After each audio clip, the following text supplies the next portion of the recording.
इधर उधर की बातें करना, why can't you stay in this hotel, why you staying there, गंदे गंदे कमेंट्स। अक्सर जब हम बात करते हैं जो ये मॉडल से एक्टिंग की फील्ड में आते हैं, एक स्ट्रगल हमेशा रहता है क्योंकि फील्ड आपको जल्दी एक्सेप्ट नहीं करता है बिकॉज उनको लगता है कि शायद आप प्रिटी फेस हो बट पता नहीं एक्टिंग कर पाओगे कि नहीं कर पाओगे। क्या आपके साथ कभी ऐसा हुआ है? बिल्कुल ऐसा लगता है लोगों को, एक ब्यूटी पैजेंट की गर्ल है आज के जमाने में।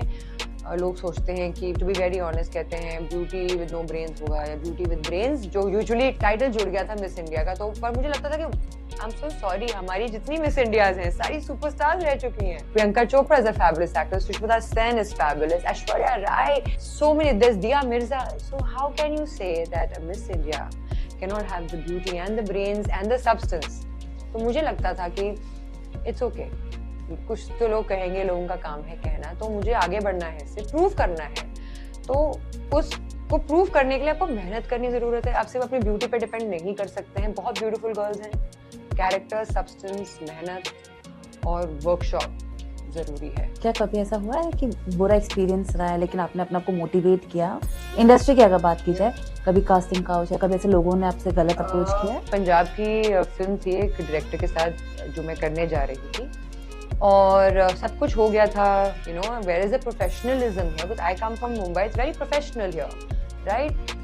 इधर उधर की बातें करना, सेइंग कि why can't you stay in this hotel, why you staying there, गंदे गंदे comments. And then I understood कि ये थोड़ा लेक्चरस बिजनेस हो रहा है, चलो मैं आपको शॉपिंग लेके जाता हूँ। और these kind of conversations that were taking place, I can afford my shopping, मैं खुद कर सकती हूँ। उसके बाद when it became too pushy, no, I just said I am not doing this film. You know, like just keep your film with you, keep your monies with you.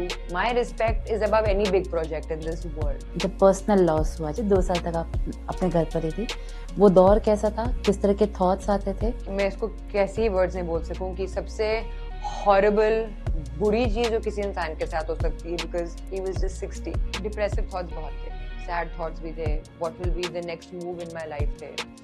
कभी कभी ऐसा लगता था कि मुझे नहीं जीना है, not that I try to ever do anything, कि मैं अपने डैड के बिना कैसे करूं। ऑफकोर्स मेरी मॉम भी थी और मेरी मॉम और मेरी बहन को मैं इतना नहीं दिखा सकती थी कि मैं रो रही हूँ कमरे में बैठे बैठे, बिकॉज मैं उनका स्ट्रेंथ हूँ। तो मैंने अपने आप को फिर धीरे धीरे काम करना शुरू किया। चंडीगढ़ से ही रहते रहते मैंने काम करना शुरू किया। मैं बैक एंड फोर्थ ट्रैवल करती रहती थी हर शहर में, जहाँ पे इवेंट्स थे, शूट था, ये था, सब मैंने काम किया। काम नहीं छोड़ा बट कम कर दिया। पर मेरे को लगा कि अब 2 साल बाद कि मैं अब रेडी हूँ, मेंटली, इमोशनली, फिजिकली। मेरे डैड ने, you know, my dad came to my dream once and उन्होंने बस एक मुझे बोला कि गो। I am extremely